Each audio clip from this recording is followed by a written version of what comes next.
Donc, bonsoir à tous et merci d'être si nombreux pour le début de cette troisième année d'hypnologie. Cette année, nous allons parler de différents thèmes et nous commençons par un premier module, cours sur l'expérience subjective du corps.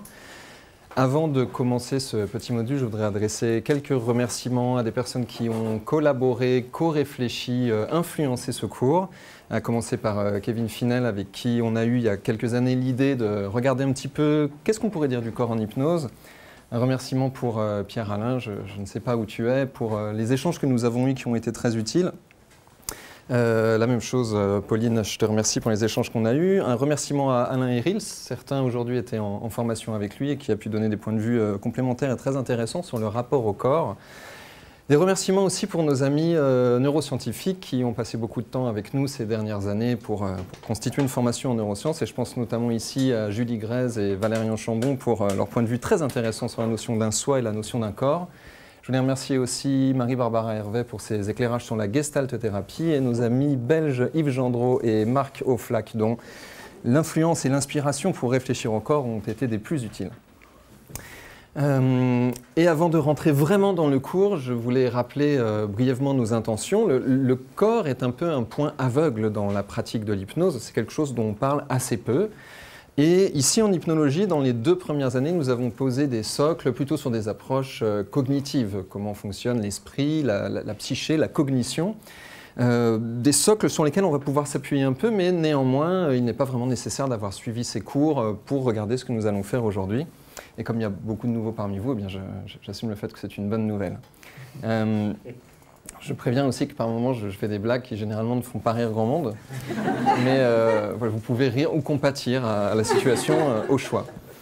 L'intention générale des cours d'hypnologie, c'est d'apporter une connaissance sur ce qui gravite autour de l'hypnose. On ne parle pas tellement de comment ça marche l'hypnose, la pratique hypnotique.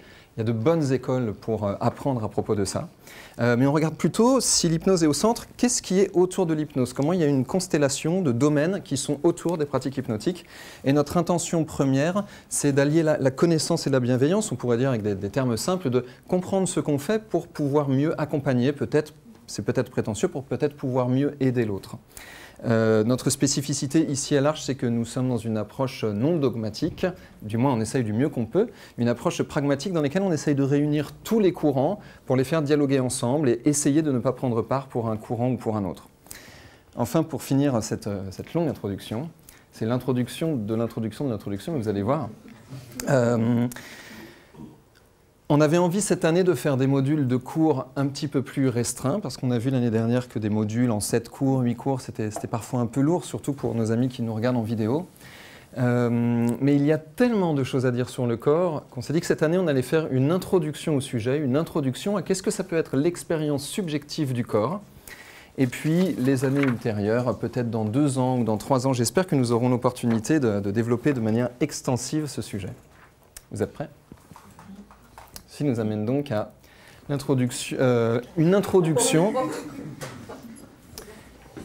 Et oui, seulement une introduction à l'expérience subjective du corps. On va regarder en 4 points. Dans ce premier cours, on va regarder comment la pensée occidentale est passée d'un dualisme entre corps et esprit jusqu'à des notions plus modernes de comment on se représente notre corps. Une deuxième partie dans ce premier cours, quelles implications ces questions-là peuvent-elles avoir dans les accompagnements ?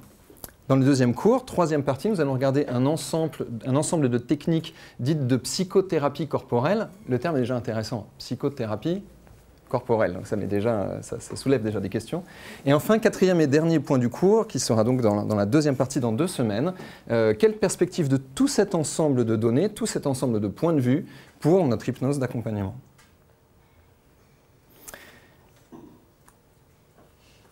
Alors maintenant, une introduction à ce premier cours qui va s'intéresser au dualisme corps-esprit, à la représentation subjective du corps et aux implications de ces 2 questions sur l'accompagnement. Il y a différents systèmes qui questionnent qu'est-ce que ça peut être le corps par rapport à l'esprit ou qu'est-ce que ça peut être le corps par rapport à un je, un moi qui expérimente son propre corps. Et ces philosophies, elles vont entraîner des croyances et ces croyances, elles vont être présentes dans des courants psychologiques, dans des techniques d'accompagnement, mais aussi chez certains praticiens, ils vont avoir des croyances par rapport à ça, et aussi chez certains clients ou patients qui vont avoir des croyances par rapport à ça.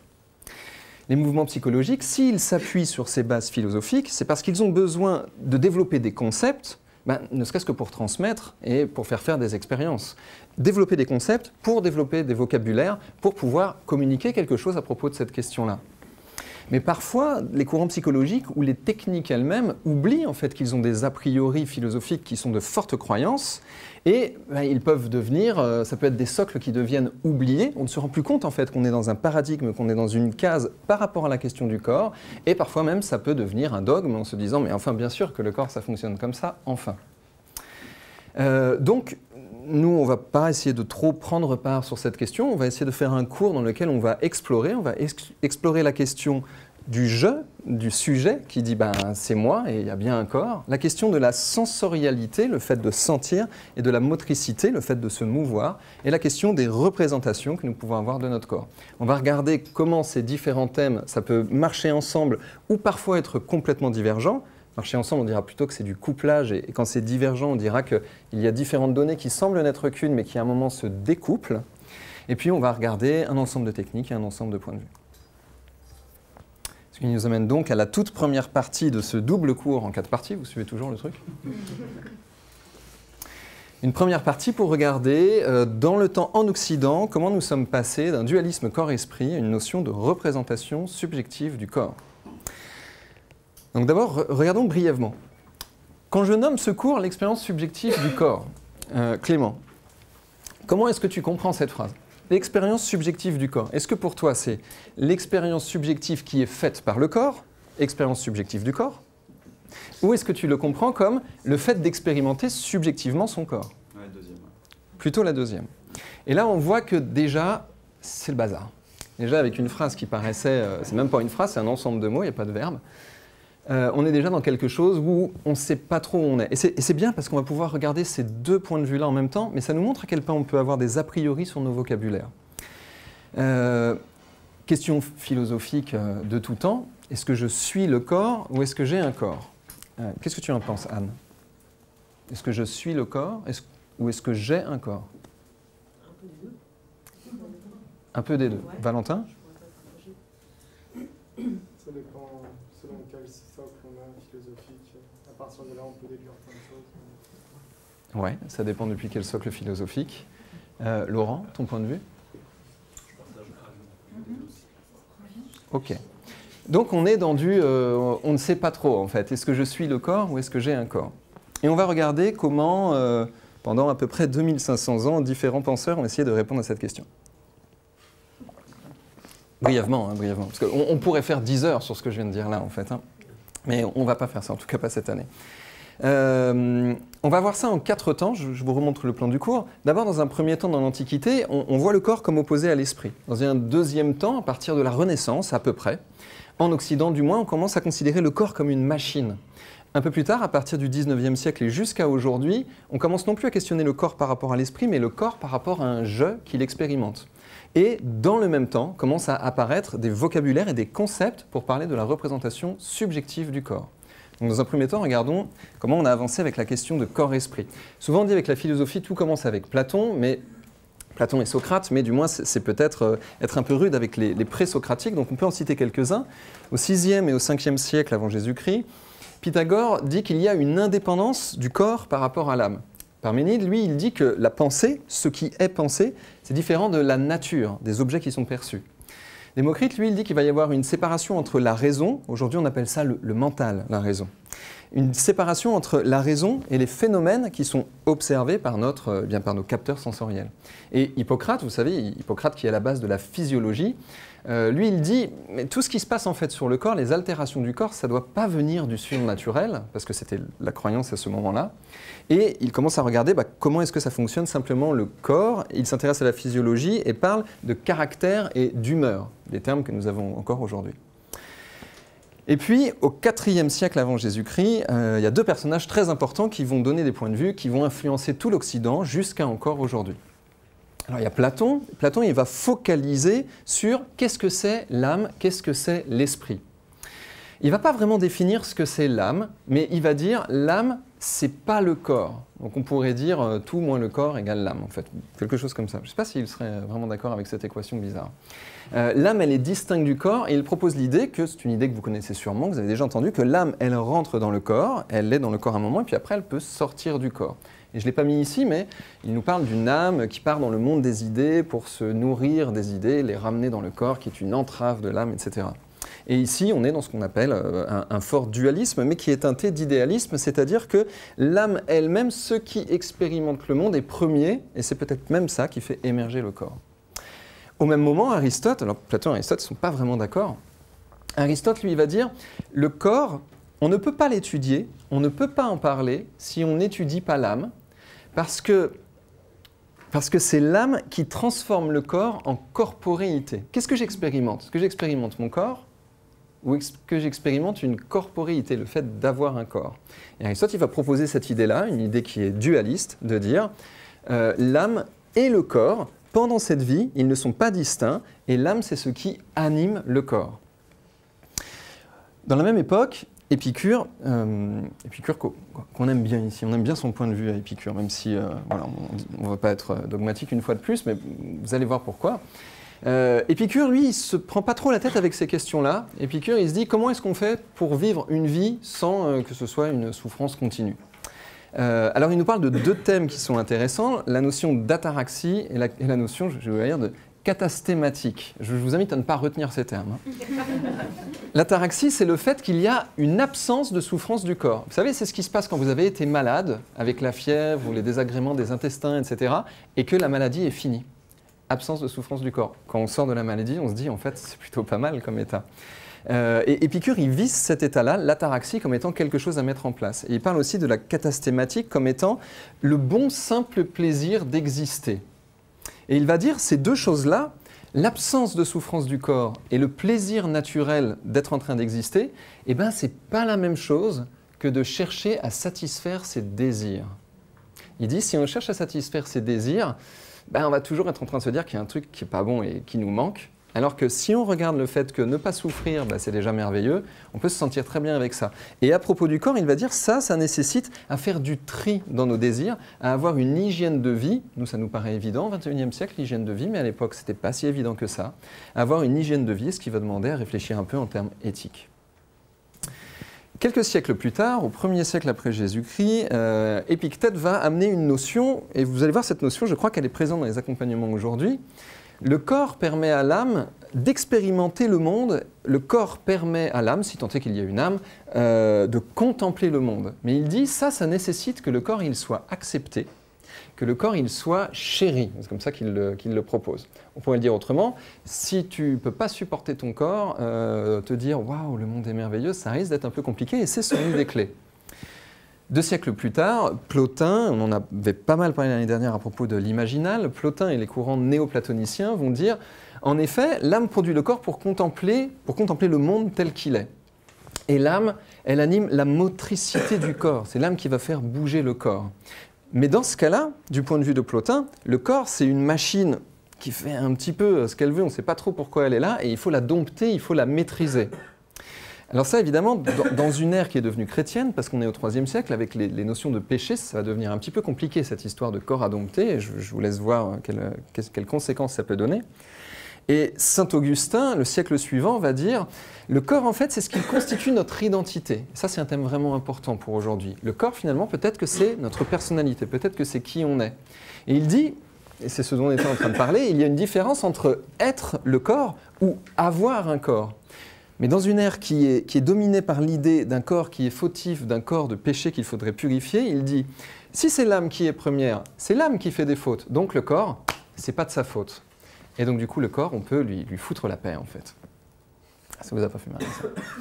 Le corps n'est pas fautif, il n'est pas à combattre. Et voilà comment, dans l'Antiquité, on a un point de vue, pour le résumer en quelques minutes, c'est évidemment une caricature de résumé, comment on peut regarder un point de vue où corps et âme étaient opposés. Et un millier d'années plus tard, quelque chose va bouger et un ensemble de philosophes va avoir un intérêt à se dire « et si on étudiait uniquement le corps ?» Et on arrive à la Renaissance dans une idée de corps-machine. Le contexte de la Renaissance, c'est que l'Église domine en termes de philosophie. Et l'Église a intégré des points de vue d'Aristote, et elle ne reconnaît que deux points de vue à propos du corps, le point de vue de la Bible, le point de vue d'Aristote. C'est une philosophie qu'on appelle la scolastique, et qui est présente à ce moment-là au début de la Renaissance. Mais pendant que la scolastique est en train de se développer partout, et on en avait parlé l'année dernière à propos de l'imaginal, comment les points de vue d'Averroès et de l'imagination agente ont pu être refusés, par exemple, pendant que la scolastique avec les points de vue de la Bible et d'Aristote sont en train de dominer la pensée occidentale, trois autres courants se développent. D'abord, un courant qui est lié à Aristote, un courant qu'on appelle péripatéticien, où on considère que les différents organes du corps sont le siège de différentes activités de l'esprit, on dirait de manière moderne de différentes activités cognitives. Et c'est un thème qu'on voit revenir assez à la mode aujourd'hui. Deuxième courant, un courant dit de correspondance qui vient à la base du judaïsme et qu'on voit dans l'alchimie, dans l'astrologie, qu'on voit se véhiculer dans les tarots, etc. Un courant dit de correspondance où le corps serait un microcosme qui reflète le macrocosme, qui reflète l'univers tout entier. Le corps serait alors, étant un reflet, il serait alors influencé par les astres et par l'univers. Il est le reflet d'éléments qui sont externes au corps. Et c'est un courant que l'on retrouve par exemple aujourd'hui dans les approches dites New Age. Enfin, troisième courant en résistance ou en opposition, nous pourrions dire, à la scolastique, un courant dit mécaniste qui va proposer que le corps, c'est une machine et que cette machine, elle est morcelée, elle est fragmentée, qu'en fait, c'est une machine qui est faite de micro-machines. Et évidemment, ce courant, le courant du corps mécaniste, c'est le courant qui l'a emporté pendant et après la Renaissance et c'est notre courant matérialiste auquel nous croyons plus ou moins aujourd'hui. Do I believe in this matérialisme? Je ne sais pas, mais c'est du moins celui qui, il me semble, est enseigné au collège et au lycée. Donc c'est le point de vue qui, actuellement, a perpétué jusqu'à aujourd'hui. Alors je vais quand même le préciser. Courant mécaniste qui a perduré jusqu'à aujourd'hui, courant des correspondances qu'on voit dans le New Age, courant péripatéticien qui dit qu'il y a des fonctions psychiques qui sont liées à différents organes. Et c'est un courant qui aujourd'hui est présent dans les approches modernes de décodage biologique, d'ostéopathie, notamment d'ostéopathie biodynamique et de différents types de courants thérapeutiques, énergétiques ou biodynamiques. Alors regardons un petit peu ce matérialisme, comment il s'est développé et par quelles idées. Alors là, ça va être des noms qu'on connaît un peu mieux, du moins pour la plupart. Tout d'abord, Galilée. On se rappelle tous que Galilée, il étudiait les corps célestes. Mais en fait, Galilée, il étudiait les corps. Et il disait, corps céleste, corps humain, tout ça, c'est des machines. Et les corps, que ce soit des corps célestes ou que ce soit un corps humain, les corps, ils ont des fonctions et ils ont des relations. Et on peut décrire le corps comme étant un ensemble de fonctions, un ensemble de propriétés. Descartes va aller beaucoup plus loin que ça et Descartes va dire, ok, il y a les deux, il y a le corps, il y a l'âme. C'est son point de vue. Il dit, le corps, il est complètement autonome, et on va commencer à avoir l'idée d'automate, et l'âme, elle est complètement autonome aussi. Et si les deux sont liés à un certain niveau, mais néanmoins complètement indépendants l'un de l'autre, alors les fonctions du corps relèvent du corps. Et voilà comment, depuis le dualisme, est né le matérialisme. Ce qui est matériel ne répond qu'à la matière, et ce qui est hypothétiquement d'esprit ne répond qu'à l'esprit. La matière peut être étudiée en tant qu'elle telle, en tant que telle, le corps peut être étudié comme étant une machine. Et finalement, Descartes a été vraiment tenté par l'idée que une âme, si du moins il y en avait une, ne serait en fait que le résultat de l'articulation des organes, ne serait que le résultat du mouvement, de la circulation de ce qui se passe dans le corps. Thomas Hobbes, lui, va... En fait, petit à petit, cette pensée se radicalise de penseur en penseur. Thomas Hobbes, lui, va dire, c'est comme ça, ce qu'on a appelé âme jusqu'ici depuis 2000 ans, en fait, ce n'est que le fonctionnement des parties du corps.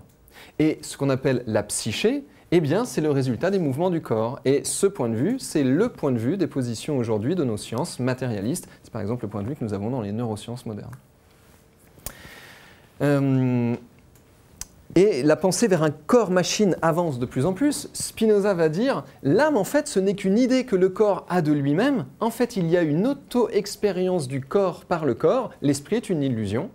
En fait, ce n'est que le corps qui s'auto-expérimente, mais quelque chose à l'intérieur a l'impression de dire « Ah, c'est moi et je suis conscient ». C'est amusant comme... Plus ou moins. Et Spinoza dit « Et si c'est le cas, il doit y avoir des petits régulateurs physiques de la pensée et des humeurs ». Et de ce point de vue, Spinoza est le précurseur des neurosciences matérialistes. Je vous renvoie notamment au travail de Damasio, un éminent neuroscientifique, qui a écrit 2 ouvrages dont l'un s'appelle « L'erreur de Descartes » et l'autre s'appelle « Spinoza avait raison ». Je crois que son point de vue est assez clair. Et Spinoza va nous dire que toute la motricité, dans ce cas-là, on pourrait se dire, mais comment ça se fait que ça bouge? Il dit, toute la motricité, elle ne vient pas de la volonté d'une âme. La motricité, elle vient du fait que l'organisme se régule par les interactions sociales. Ce qui fait que l'organisme bouge, c'est parce que le monde et les autres hommes et femmes, bien sûr, autour, bougent.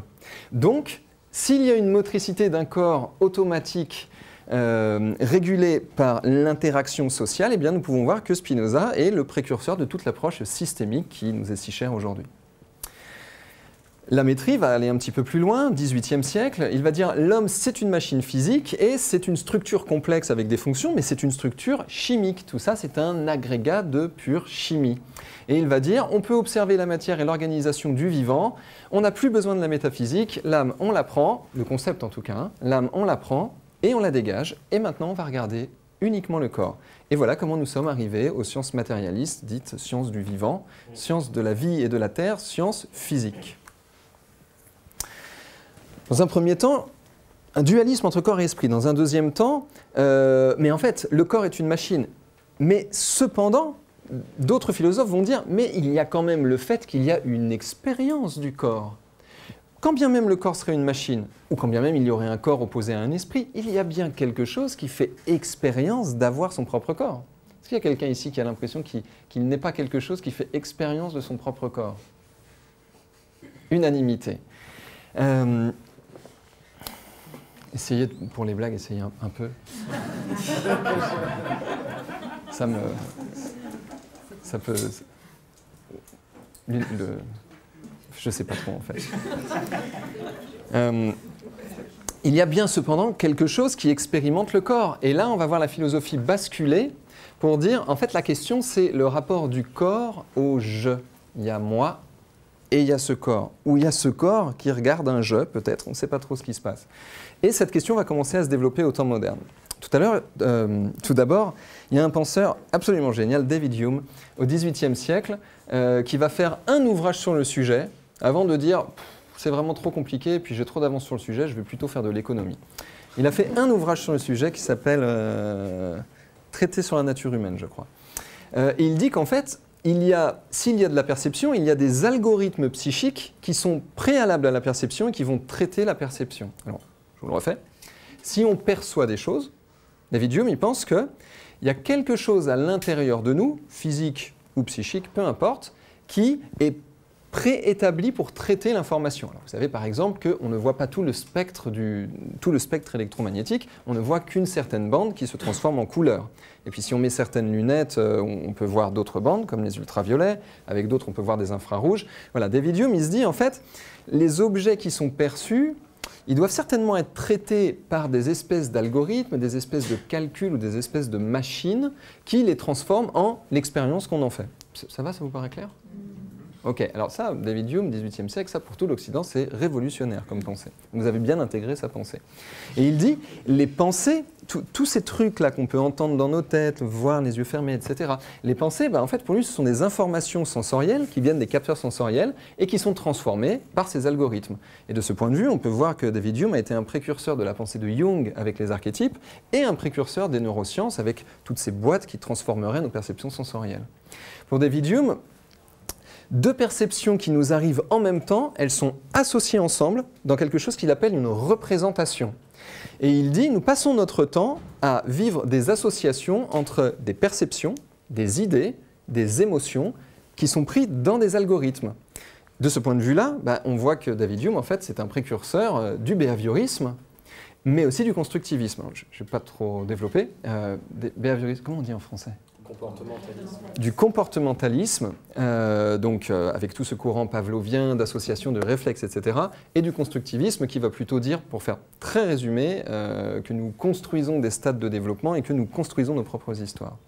Et il va aller encore plus loin en disant, finalement, la représentation de l'objet a plus d'impact que l'objet lui-même. Et c'est sans doute vrai, il y a certainement une différence pour vous, pour ceux qui sont venus les années précédentes ou qui ont regardé le trait d'humour régulier qu'on fait avec la tasse au motif de chat.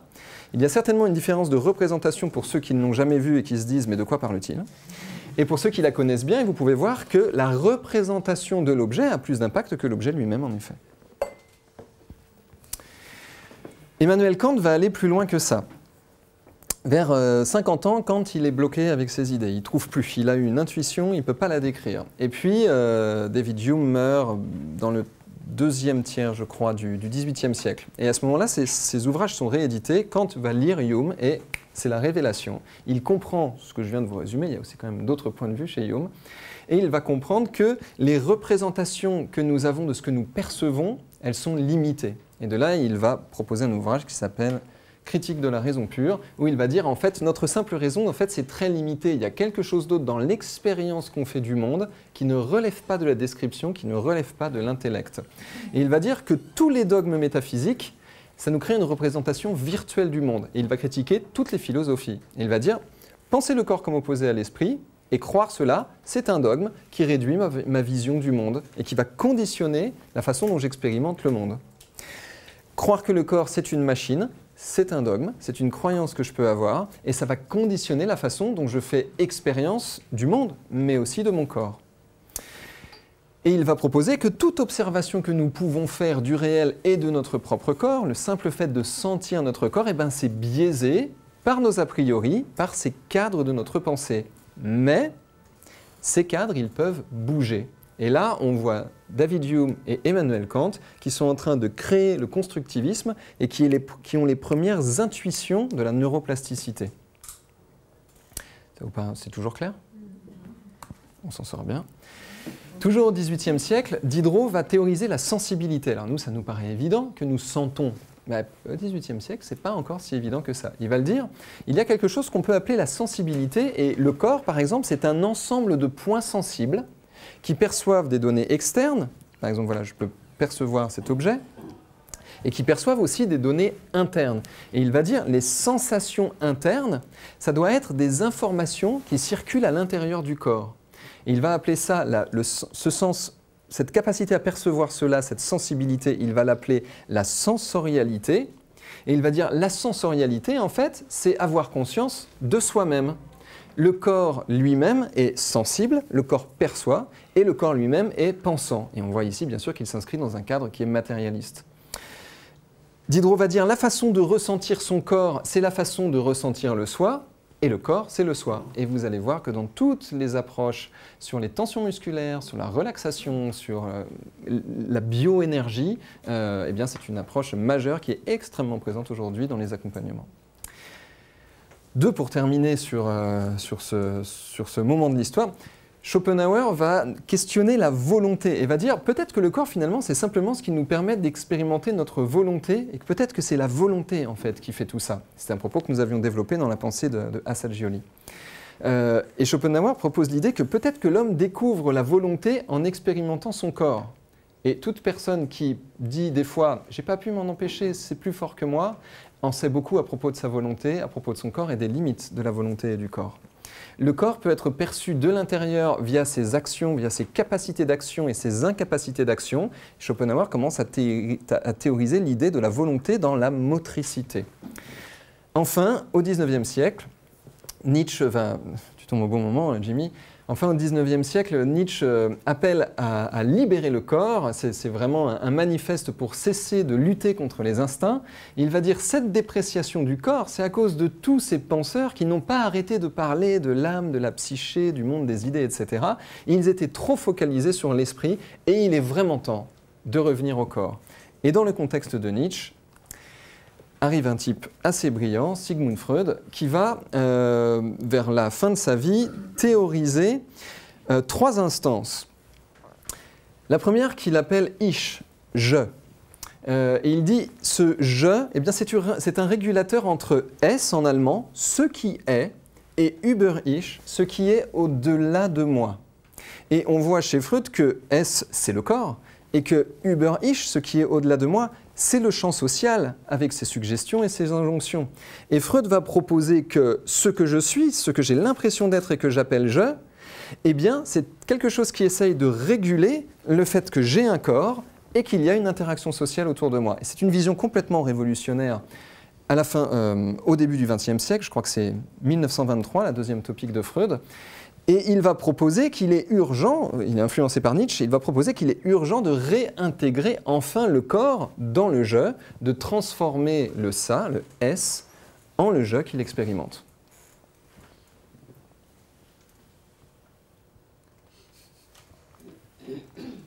Parce qu'on le critique beaucoup, Freud, pour de bonnes raisons en fait. Mais il a aussi fait des trucs quand même assez géniaux, et c'est assez intéressant d'y revenir de temps en temps.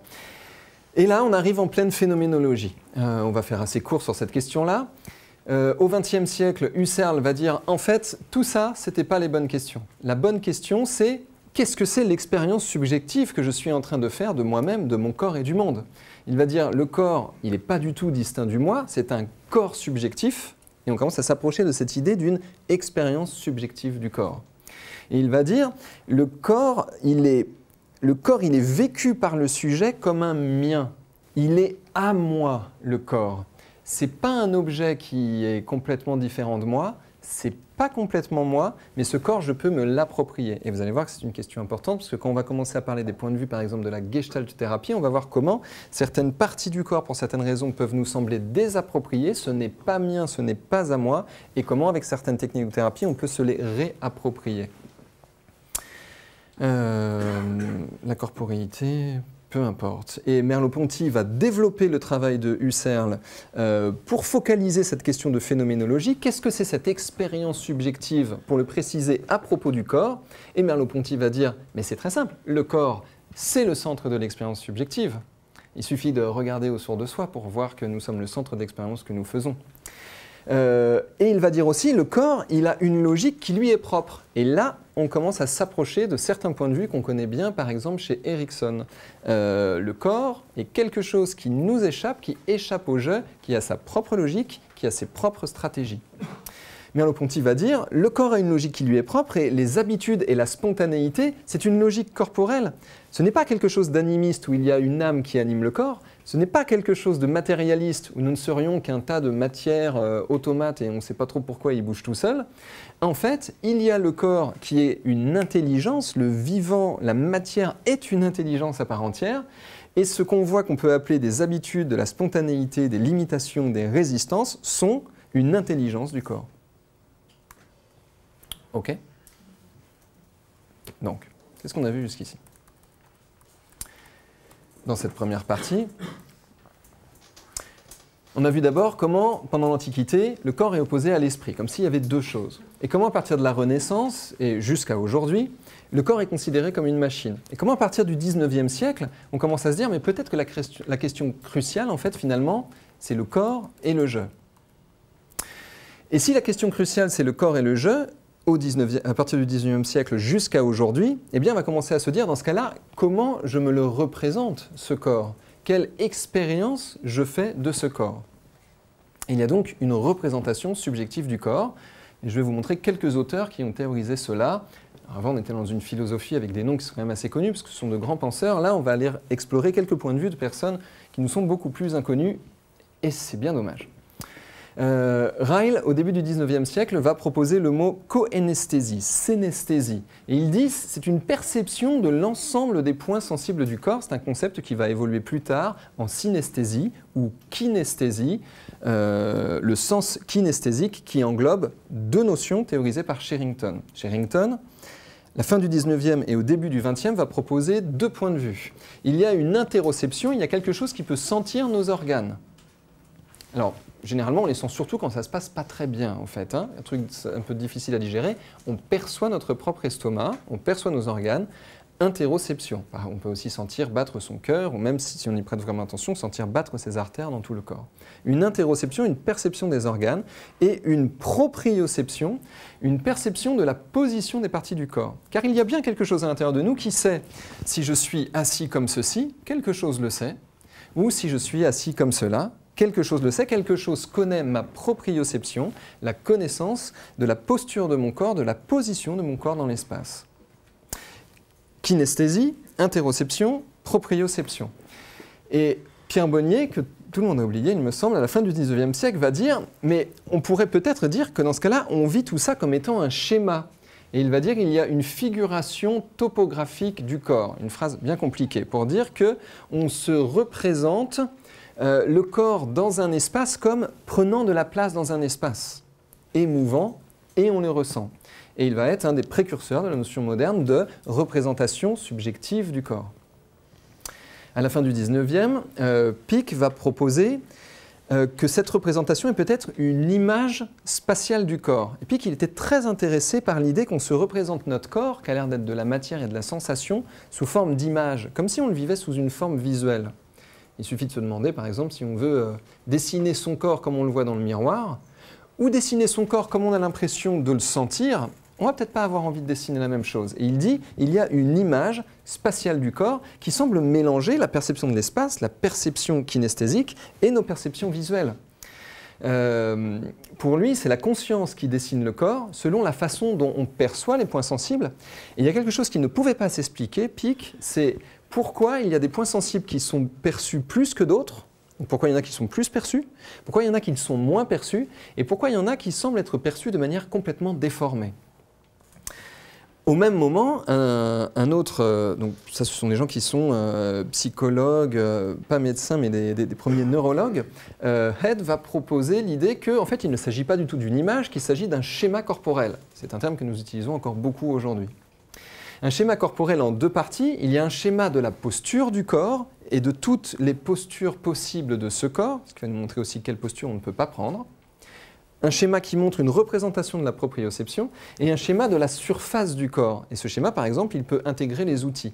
L'expérience que vous faites, si vous tâtez le sol avec un bâton, eh bien, vous avez bien une perception de l'espace via un outil qui prolonge votre corps. Pick nous propose une image spatiale du corps, Head nous propose un schéma corporel du corps. Et Schilder, nous nous reparlerons dans 2 semaines, dans le prochain cours, Schilder, au début du XXe siècle, va dire en fait, le bon truc, ce serait d'unir ces deux points de vue-là, unir l'image spatiale du corps et le schéma corporel, et il appelle ça l'image du corps. Il dit en fait, il y a une image du corps dans notre expérience subjective du corps, dans l'expérience que nous faisons de notre propre corps, il y a une représentation qu'il propose d'appeler l'image du corps, qui est faite d'un schéma postural, d'un schéma sensible et de représentation visuelle. Il va donc nous proposer, et ça c'est encore très nouveau, et je crois que ça, moi ça fait longtemps que je ne suis plus au collège, mais je crois que ce n'est pas enseigné en fait à l'école, il va nous proposer qu'il y a une perception multisensorielle qui fusionne les sensations, les postures, les mouvements, l'espace et la vision. Évidemment, pour ceux qui font de l'accompagnement par l'hypnose, j'espère que vous commencez à voir vers où j'emmène ce cours. Cette intégration multisensorielle, il appelle ça synesthésie, une capacité à ce que les sens se mélangent à l'intérieur de nous. Où ça, eh bien, nous le verrons, se mélangent pour créer une donnée à part entière à laquelle nous avons accès. Et il va mettre l'accent sur la notion de répertoire moteur, comme si nous pouvions acquérir des types de positions possibles, des types de crispation ou de détente possibles, qui constituent un répertoire limité que nous allons appeler « c'est mon corps et il est comme ça ». C'est tel que je le connais dans sa capacité à pouvoir se décliner dans sa motricité, un répertoire des configurations de ma motricité, un répertoire moteur. Au début du XXe siècle, Penfield va proposer une notion que vous connaissez sans doute, la notion de cortex somatosensoriel. C'est cette petite partie dans notre cortex qui localise dans notre cerveau les endroits où nous percevons les différents organes de notre corps. Si vous ne connaissez pas, je vous invite à aller regarder ça sur Internet, c'est assez rigolo. Il y a des zones à un endroit particulier de notre cortex où si on la pique, on sent notre main et on sait que c'est notre main. Si on pique juste à côté, on sent notre pied et on sait que c'est notre pied. Si notre pied est touché, c'est cette zone-là qui s'allume. Si c'est notre main qui est touchée, c'est la zone d'à côté qui s'allume. Une zone dans le cerveau. Alors attention de ne pas faire des réductions causales ici, de ne pas dire donc du coup c'est le cerveau qui. Non, on voit une corrélation, on voit qu'il y a un endroit du cerveau qui répond à nos sensations, par exemple de la main, de la jambe, de la poitrine, etc. Un cortex somatosensoriel qu'on peut voir comme une localisation cérébrale des différentes perceptions du corps. Il propose l'idée de somatotopie. À nouveau, je vous invite à ne pas retenir ces termes, c'est juste pour voir comment la pensée occidentale a évolué jusqu'à aujourd'hui.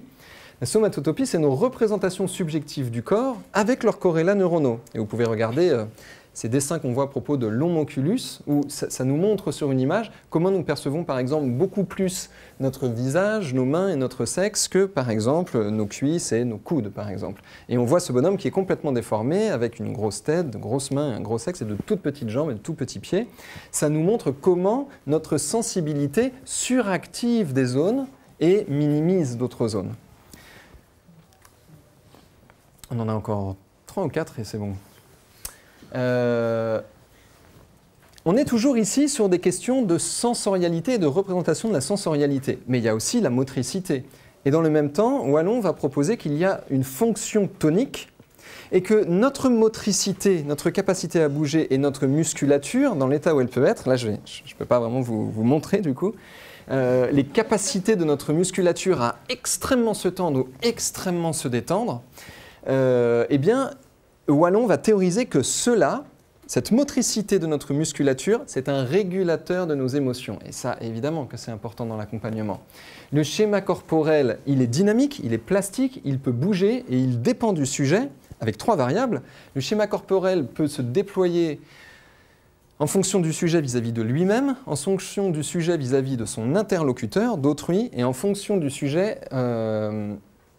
vis-à-vis de son environnement, ou peut-être, à vérifier, on n'a peut-être pas la même motricité dans une ville que dans une forêt, à voir. Donc Wallon met beaucoup l'accent sur la motricité et va dire qu'il y a 2 images de soi. Il y a l'image de soi qui est l'image visuelle, celle que je peux voir dans le miroir, et il y a une image de moi qui est kinesthésique. Une image de moi, c'est bien une image que je me fais de moi, mais qui vient de mes sensations. 2 images du corps.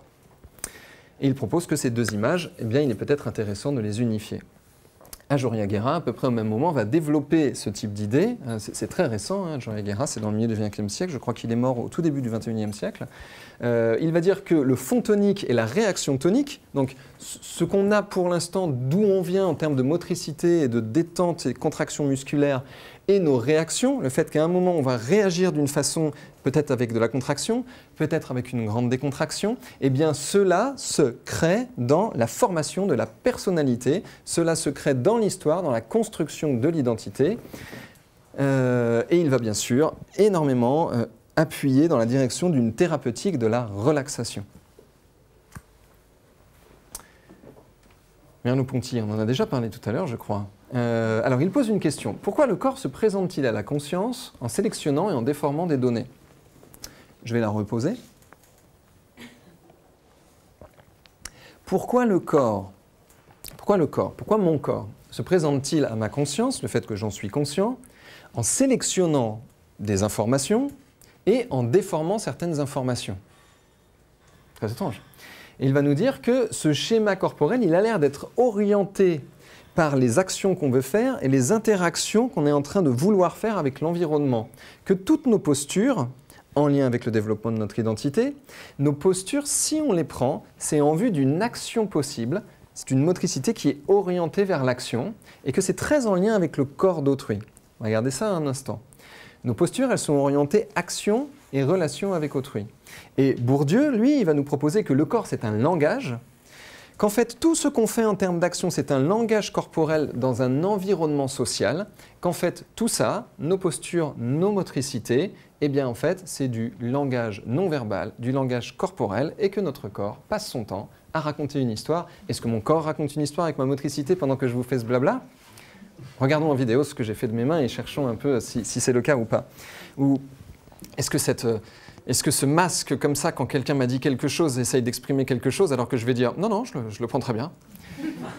Et là, on voit qu'en effet, la motricité est orientée action et orientée expression d'une émotion, tonicité, posture du corps, personnalité, qui sont une seule et même chose, ce qui permet aux penseurs du 19e siècle jusqu'à aujourd'hui de dire il y a une correspondance entre le corps et le soi, et la bonne question c'est de questionner le corps et le je. Voilà pour cette première partie, et je vais vous la résumer brièvement. Donc ce qu'on a vu dans cette première partie de 4 parties dans ce cours, c'est que dans l'Antiquité, on voit le corps comme étant séparé de l'âme ou de l'esprit. À partir de la Renaissance, on commence à se dire mais ce corps, ça a plutôt l'air d'être une machine. Et puis au 19e siècle, depuis le 19e siècle jusqu'à aujourd'hui, il se passe 2 choses. Des philosophes commencent à théoriser la question du corps et du moi, et puis des psychologues, médecins, neurologues commencent à questionner comment est-ce que le corps, eh bien je m'en fais une représentation subjective. Voilà ce que nous venons de voir dans ces 35 premières minutes. Est-ce que ça va jusqu'ici ? OK. Bien. Je propose qu'on respire 30 secondes et on va faire la suite après.